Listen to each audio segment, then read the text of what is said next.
ধারাবাহিকের শুরুতে দেখা যায় যে নতুন তো ইনস্টিটিউটে গেছে। তো ওখানে থাকা সব টিচাররা নতুনকে বলছে, যার আসার কথা ছিল না, জয়েন করার কথা ছিল না, সে তো আজকে জয়েন করেছে, কিন্তু সে এসেই তোমাকে খুঁজছে। নতুন বলছে আমাকে কিসের জন্য? তখন টিচারগুলো বলছে যে ও তো আপনার বিশাল বড় ফ্যান, আপনাকে দেখার জন্য পাগল হয়ে আছে। নতুন বলছে তাই নাকি, তা সে এখন কোথায়? তখন টিচারগুলো বলছে যে উনি তো এখন লাইব্রেরিতে আছে, দাঁড়াও আমি দেখে নিয়ে আসি। টিচারটা তারপরেই ওই টিচারটাকে নিয়ে আসে। ওই টিচারটা নতুনের সঙ্গে ওই টিচারের আলাপ করিয়ে দেয়। তো টিচারটার নাম হলো যাজ্ঞসেনী। যাজ্ঞসেনী গিয়েই তো একেবারে নতুনকে প্রণাম করে। তো নতুন বলছে কি করছেন? যাজ্ঞসেনী বলছে একটু প্রণাম করছি স্যার। নতুন বলছে না না, প্রণাম করার কোনো প্রয়োজন নেই। যাজ্ঞসেনী বলছে আপনি তো প্রণম্যই। নতুন বলছে না না, একেবারেই নই আমি প্রণম্য। আর এমনিতেও আমি প্রণামে বিশ্বাস করি না, তো কোনো দরকারও নেই। না না, এবার বসো। তো যাজ্ঞসেনী বসতে নতুন জিজ্ঞেস করছে বলুন এর আগে কোথায় ছিলেন? যাজ্ঞসেনী বলছে যে আমি আপনাকে আগে অনেকবার মেল করেছি, কিন্তু আপনি আমার মেলের কোনো উত্তর দেননি। নতুন বলছে তাই নাকি? কোনো কি কাজের কথা ছিল নাকি? তা আপনি কি লিখেছিলেন? তো যাজ্ঞসেনী বলছে না না, যে আমি আপনার খুব বড় ফ্যান সেটাই লিখেছিলাম। নতুন বলছে সেই কারণেই আমার এসব মনে নেই। দেখুন এইসব ফ্যান ইত্যাদি এসবে না আমি অতটা বিশ্বাস করি না। একজন মানুষ আর একজন মানুষের ফ্যান হবে কেন? তার কাজকর্ম হয়তো ভালো লাগতে পারে, সেটা নিয়ে হয়তো সে ইনডেপথ স্টাডি করতে পারে, কিন্তু ফ্যানটা না, আমি সেসব বিশ্বাস করি না। যাজ্ঞসেনী বলছে আমি তো কখনো ভাবতেই পারিনি যে আমি আপনার সামনে এসে দাঁড়াতে পারবো। নতুন বলছে কেন? আমি কি ভগবান নাকি যে আপনি আমার সামনে এসে দাঁড়াতে পারবেন না? টিচার তখন একজন নতুনকে বোঝারে বলছি না, ও দিল্লিতেও চান্স পেয়েছিল, ব্যাঙ্গালোরেও চান্স পেয়েছিল, আর কলকাতাতেও চান্স পেয়েছে। এবার দেখছে কলকাতায় তুমি আছো, সেই কারণেই কলকাতাটাই চুজ করেছে। নতুন তারপরে জিজ্ঞেস করছে যাজ্ঞসেনীকে যে তোমার কি আমাদের মতনই সাবজেক্ট নাকি? তো যাজ্ঞসেনী বলছে হ্যাঁ। নতুন বলছে বাহ, তাহলে তো ভালো কথা, তাহলে ভালো করে স্টুডেন্টদের পড়াবেন। নতুন তারপরে কথায় কথায় জিজ্ঞেস করে তা কোথায় আপনার বাড়ি? তো তখন যাজ্ঞসী বলছে যে আমার জন্ম অ্যাকচুয়ালি কোচবিহারে, তবে কলকাতায় এসে পড়াশুনো করেছে, তারপরে দিল্লি গেছি, ব্যাঙ্গালোর গেছি, তারপরে দিল্লিতেই সেটেল হই কিছু বছর। ওখানে একদিন হঠাৎ করেই আপনার একটা বই পাই, এটা সায়েন্স বেসড বই। তো সেটা পড়ে আমার এতটাই ভালো লেগেছে যে আপনার ফ্যান হয়ে গেছি আমি, আর তারপর থেকেই আপনার সব খোঁজ রেখেছি। নতুন বলছে এরকম তো হতেই পারে, সাউন্ডস ভেরি গুড, কিন্তু এখন তো আমরা কলিগ, আমরা টিচার, সবাই একসঙ্গে পড়াবো। এখন তো আর কলেজ জীবনের বন্ধুতার কোনো প্রয়োজন নেই। যাজ্ঞসী বলছে একদম ঠিক বলেছেন ডক্টর বোস, তবে প্রত্যেকটা মানুষের তো একটা ব্যক্তিগত টিচার থাকে, তো আমি সেই জায়গাটা আপনাকে দিয়েছি। আপনি আমার টিচার, আপনি আমার শিক্ষক। নতুন তখন হাসছে আর বোঝাচ্ছে যে হয়েছে হয়েছে, এর মধ্যে ক্লাস নিয়েছেন তো, তা কেমন লাগলো? যাজ্ঞসী বলছে হ্যাঁ করেছি, খুবই ভালো লেগেছে। এখানকার মানে স্টুডেন্টরা সত্যি খুবই ভালো এবং খুবই ফ্র্যাঙ্ক, আর আমি ওদের সঙ্গে ফ্র্যাঙ্কলি মেলামেশা করার চেষ্টা করছি, তাতে দেখছি কাজটা বেশ বেটার হচ্ছে। নতুন বলছে যে হ্যাঁ এটা আপনি একদম ঠিক করেছেন, আসলে এরা তো বড় হয়েছে, এদের সামনে যদি আপনি টিচার সুলভ ব্যবহার করেন এরা নিজেদেরকে ওপেন আপ করবে না, কিন্তু স্টুডেন্টদের সঙ্গে আমাদের মতো এই প্রফেসরদের সম্পর্কটা খুব ওপেন আপের মতো।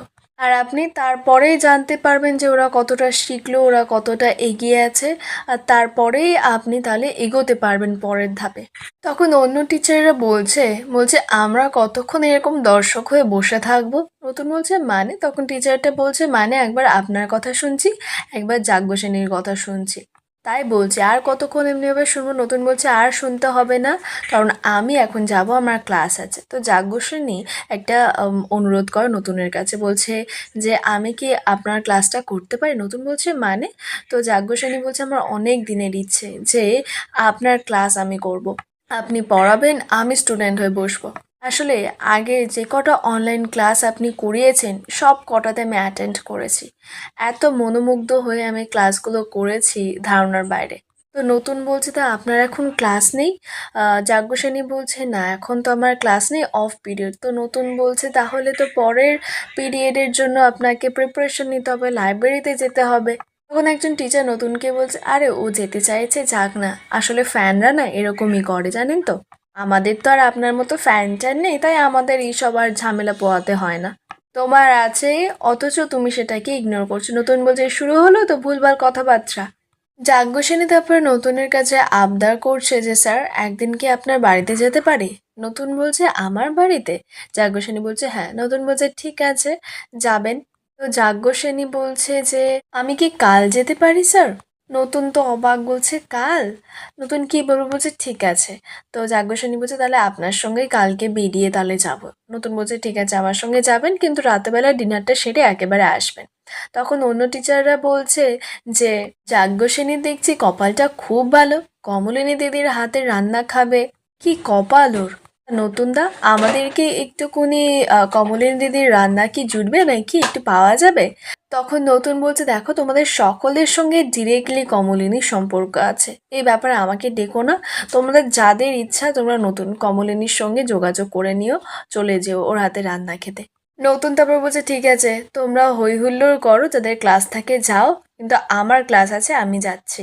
তো এবার যাজ্ঞসেনীও তো উঠেছে নতুনের ক্লাস করবে বলে, নতুনের সঙ্গে যাচ্ছে। নতুনকে বলছে যে স্বতন্ত্র স্যার, আমি আপনাকে স্বতন্ত্র দা বলে ডাকতে পারি? নতুন বলছে হ্যাঁ, কেন নয়, এমনিতেও সবাই আমাকে এখানে স্বতন্ত্র দা বলেই ডাকে। তখন যাজ্ঞসেনী বলছে না, আমার আপনাকে দাদা বলে ডাকতে ইচ্ছে করে না। নতুন বলছে কেন, আমরা তো দাদা বোনের মতো তাই না, আমি তো তোমার দাদারই মতো। তো যাজ্ঞসেনী বলছে না না, আমার ইচ্ছে করে না।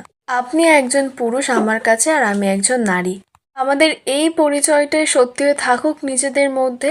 মামা কাকা দাদা এই সীমায়িত সম্পর্কের মধ্যে আমরা নিজেদের আটকে রাখতে, অন্তত আমি নিজেকে আটকে রাখতে চাই না। নতুন তখন শুনে বলছে আমাকে ক্লাসে যেতে হবে। তো এবার যাজ্ঞসেনী বলছে হ্যাঁ স্যার চলুন, আমি আমার তরফ থেকে আপনাকে কথাটা জানিয়ে রাখলাম। নতুন ক্লাসে চলে যায়। এরপর পরের দিন তো সকাল সকাল মিটিকে বাড়িতে নিয়ে আসা হয় হসপিটাল থেকে। কমলিনী করছি মিটিকে বলছে সাবধানে হাঁট আর একটু আস্তে আস্তে হাঁট। মিটি বলছে মা, আমাকে হসপিটালে হাঁটিয়েছে ওনারা, তোমরা একদম চিন্তা করো না, তার ওনারা বলেছে যে একদম নর্মালি হাঁটতে। কুর্চি বলছে মিটিকে তবু ওদের তো ওখানে সব জিনিসপত্র সব কিছু আছে তাই না মিঠি, এখানে তো আমাদের বাড়িতে কিছুই নেই তাই না, একটু তো সাবধানে চলতেই হবে। মিটি বলছে তোমরা আমাকে নিয়ে এত ব্যস্ত কেন হচ্ছ বলো তো, আমি বুঝতে তো পারছি না। তো তখন বর্ষা মিঠিকে বলছে ব্যস্ত হবে না, তুমি বাড়ির একটা মাত্র মেয়ে, তোমাকে তো সবাই খুব ভালোবাসে তাই না মিঠি। আচ্ছা মিঠি, তোমার জন্য আমি শরবত বানিয়েছি, তারাও নিয়ে আসছি। এই বলে বর্ষা গিয়ে শরবতটা নিয়ে এসে মিঠির হাতে দেয়। এবার মিঠি খাবে কি না খাবে বুঝতে পারছে না, কমলিনীর দিকে তাকায়। তো কমলিনী বলছে নে মা খেয়ে নে, বৌদি ভালোবেসে বানিয়েছে তোর জন্য। তখনই তো সেখানে ঠাম্মি আসে, বলছে আমার মিঠিটা কোথায়। হ্যাঁ, মিঠিকে দেখেই ঠাম্মি খুশি হয়ে যায়। ঠাম্মি বলছে তো চিন্তায় চিন্তায় আমার চোখ মুখে একেবারে কালি পড়ে গেছে, কই একবারও তো দেখছিস না মিঠি তুই আমার দিকে।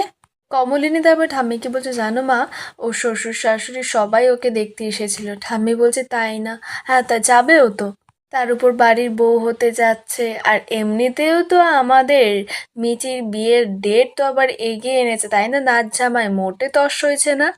কৃষাণু তখন ঠাম্মির সঙ্গে ইয়ার্কি মারছে, বলছে তস হয় কখনো, ছোট গিন্নিকে নিয়ে গেলেই তো তবেই তো বড় গিন্নির সঙ্গে আমি দেখা করতে আসতে পারবো।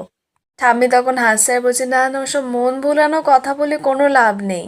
নতুন তারপরে সবার কথা শুনে বলছে ঠিক আছে, তোমরা তো সবাই আছো, আমার তো ইনস্টিটিউটে যেতে হবে তাই আমি যাচ্ছি। তো কমলিনী তখন নতুনকে বলছে তা তুমি ছুটি নাওনি?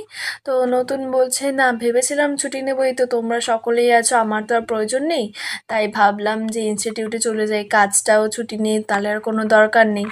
তো কমলিনী বলছে না, তুমি বলেছিলে না যে মিটি যেদিনকে ছাড়া পাবে সেদিনকে তুমি ছুটি নেবে, তাই আর কি জিজ্ঞেস করলাম। কমলিনী বলছে হ্যাঁ সেই তো, কাজ থাকলে তো তুমি যাবে, এর মধ্যে আর বলার কি আছে। নতুন বলছে খুব স্বাভাবিক তো তাই নাকি, আমি তো ইনস্টিটিউটে কাজ করতেই চাই, ফুর্তি করতে তো আর চাই না। এনিওয়ে তুমি যদি বলো তাহলে আমি থেকে যেতে পারি। কমলিনী বলছে না না, শুধু শুধু কেন তোমাকে আটকাবো।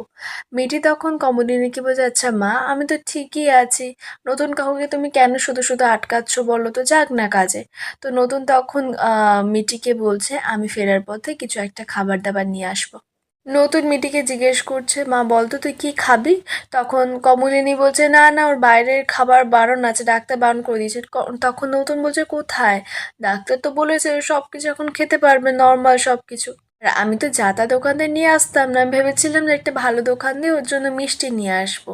কমলিনী বলছে ওর যদি মিষ্টি খেতে হয় আমি বাড়িতে বানিয়ে দেবো ওকে মিষ্টি। নতুন বলছে তোমার কি মনে হচ্ছে আমি ওর ক্ষতি চাই, খারাপ জায়গা দিয়ে মিষ্টি নিয়ে আসবো। কমলিনী বলছে তোমার কি হয়েছে বলো তো, আমি সত্যি বুঝতে পারছি না, মানে আমি যে কথাটা সোজাভাবে বলতে চাইছি তুমি সেটাকে সোজাভাবে নিতে পারছো না কেন? নতুনকে এত করে সবাই জোর করছে, নতুন বলছে ঠিক আছে আজকে আমি যাবোই না আর ক্লাসে, ইনস্টিটিউটে যাবো না, বাড়িতেই থাকবো। আর এখানেই আজকের পর্বের আপডেট শেষ হয়, দেখা হবে আগামী পর্বের আপডেটের সঙ্গে।